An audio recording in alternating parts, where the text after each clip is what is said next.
It had been raining heavily that night, and Ryan Mitchell was running late from work. Normally, he caught the last evening train from the city back to his small suburban town.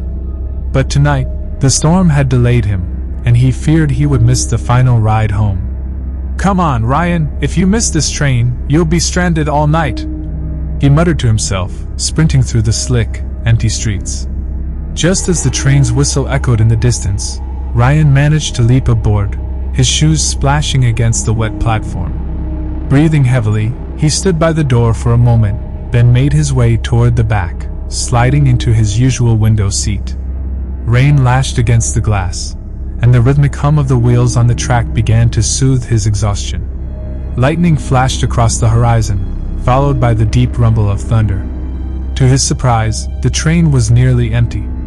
Maybe the storm had kept most commuters away.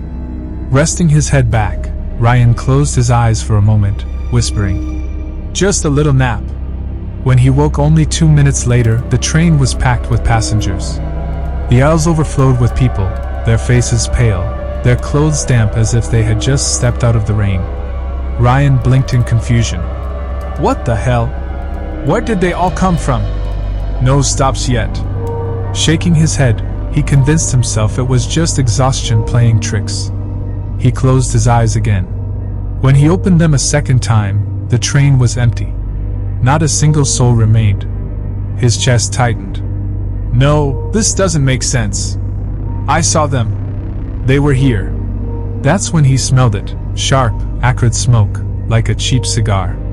Ryan turned and saw an old man seated beside him, calmly puffing a hand-rolled cigarette.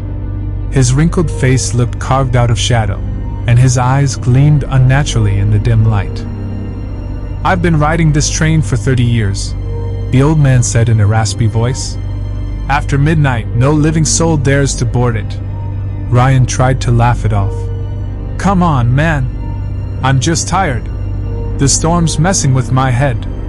The old man leaned closer. "You think I'm joking? A year ago, I boarded at the same stop. Rained just like tonight.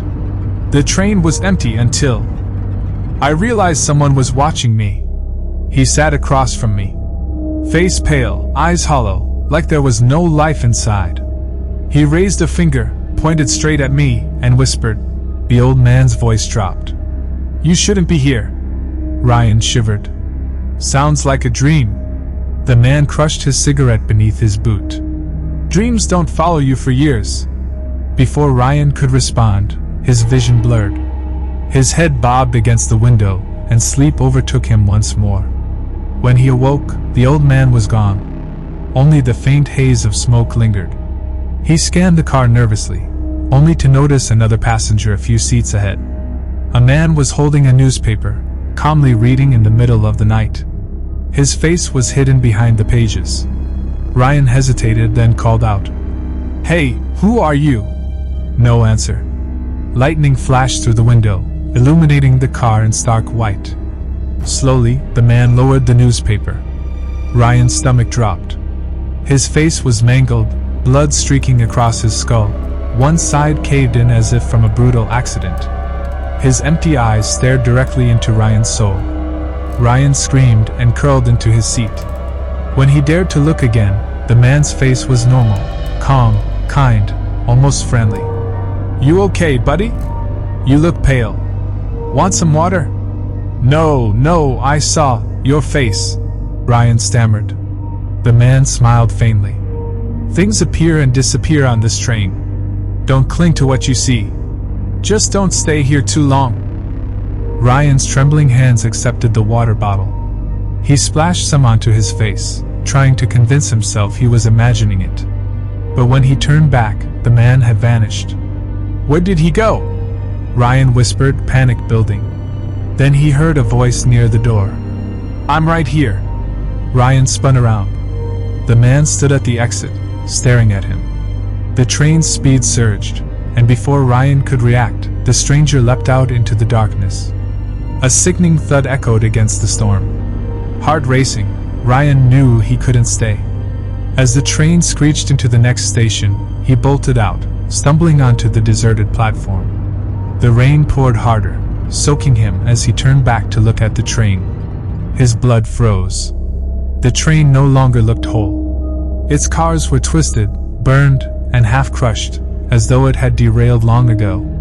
Through shattered windows, Ryan could see dozens of passengers staring at him, faces pale, lifeless, their eyes hollow. Among them was the old man with the cigarette. And beside him, the newspaper reader, smiling faintly as the train slowly vanished into the storm. Ryan stood paralyzed, his heart hammering. The rain washed down his face, but it could not cleanse the terror now carved into his memory.